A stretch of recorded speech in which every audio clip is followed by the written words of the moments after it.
Movie के start होते ही हमें एक कार ड्राइवर दिखाया जाता है जिसकी गाड़ी से एक हिरन टकरा गई थी। उस वक्त उस हिरन को देखकर ऐसा लग रहा था कि जैसे वो मर गई हो, लेकिन थोड़ी ही देर बाद वो हिरन अजीबोगरीब तरीके से मूवमेंट करके उठ जाती है और उसकी आइस नॉर्मल बिल्कुल भी नहीं लग रही थी। इसके बाद हम एक आदमी को देखते हैं जो एक बहुत बड़ी फॉर्म का मैनेजर होता है। उसका नाम सीक्वो था। कुछ अर्सा पहले ही उसकी डिवोर्स हो चुकी थी, जिसकी वजह से वो अपनी छोटी बेटी का ठीक से ख्याल भी नहीं रख पाता था। नेक्स्ट डे उसकी बेटी का बर्थडे होता है। अपने बर्थडे पर उसकी बेटी जिद करती है कि वो उसे उसकी मदर से मिलवाने पुजान लेकर जाए और वो अपनी बेटी की बात पर एग्री भी हो जाता है और दोनों बाप बेटी एक ट्रेन पकड़कर पुजान के लिए चल पड़ते हैं। उस ट्रेन में और भी बहुत ज्यादा लोग थे, जिनमें एक वर्किंग क्लास हस्बैंड सेंगवा, उसकी प्रेग्नेंट वाइफ संग जियोंज, उनके अलावा एक हाई स्कूल बास्केटबॉल टीम थी। और जैसे ही ट्रेन का डोर ओपन होता है, एक लड़की वहाँ पर आती है जिसके पाँव पर किसी के काटने का निशान था और देखते ही देखते मौके पर वो लड़की एक ज़ॉम्बी में चेंज हो जाती है और ज़ॉम्बी बनते ही वो लड़की ट्रेन की एक अटेंडेंट को काट लेती है।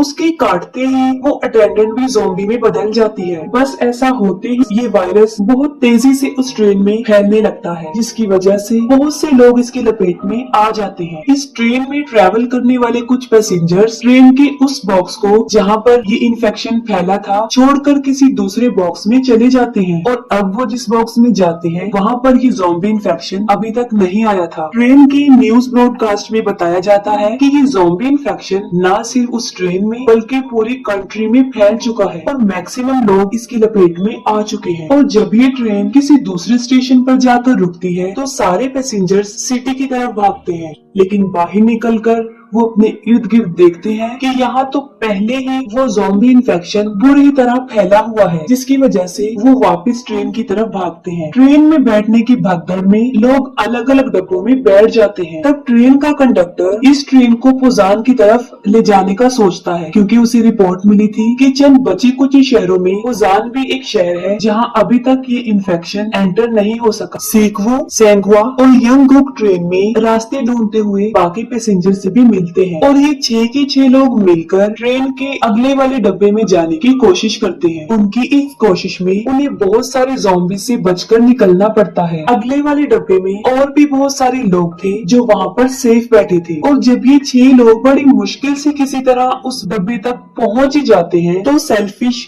COO यंग सुक उन्हें अंदर आने नहीं देता। उसका मानना था कि ये 6 लोग भी उस इन्फेक्शन का शिकार हो चुके हैं, जिसकी गर्ज से वो लोगों को भड़काता है और सब पैसेंजर्स उसकी बातों में आकर उन लोगों को अंदर आने नहीं देते। इस फाइट के दौरान सेंगवा और इनगिल खुद को उन ज़ॉम्बीज के आगे सेक्रीफाइस कर देते हैं ताकि इस दौरान उन चारों को ये मौका मिल सके कि वो दरवाजा खोलकर सेफ बॉक्स में चले जाएं। अंदर आ जाने के बाद COO उन चारों लोगों को चेंबर में आइसोलेट करता है ताकि अगर ये इन्फेक्शन का शिकार हो चुके हों तो बाकी लोग इस इन्फेक्शन से बच सके। दूसरी तरफ उन पैसेंजर्स में एक लड़की जो कि काफी अपसेट थी क्योंकि उसकी सिस्टर इनगिल अब एक ज़ॉम्बी बन चुकी थी और तब वो जानबूझकर उस दरवाजे को खोल देती है जहाँ पर इन्फेक्टेड लोग थे और बस ऐसा होते ही वहाँ तबाही मच जाती है। वो सारे ज़ॉम्बीज उस डब्बे में घुस जाते हैं और बचे हुए काफी लोगों को मार डालते हैं और बचते सिर्फ वही लोग हैं जिन्हें चेंबर में आइसोलेट किया गया था और वो थे सीक्वो, स्वान और सियोंग।